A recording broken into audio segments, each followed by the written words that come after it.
নামাজ নাই, কুরবানি নাই। যে ব্যক্তি নামাজ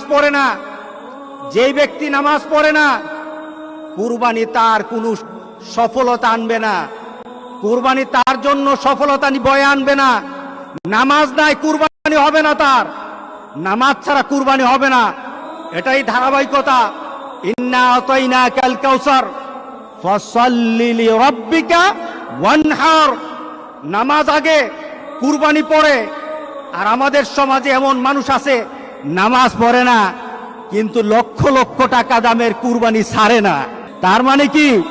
সে দিন বুঝে না, সে ইসলাম বুঝে না, মুহাম্মদ সাল্লাল্লাহু আলাইহি সাল্লামকে দেওয়া আল্লাহর ঘোষণাও জানে না, ইব্রাহিম আলাইহিস সালামকে দেওয়া সেই কুরবানির নীতি জানে না।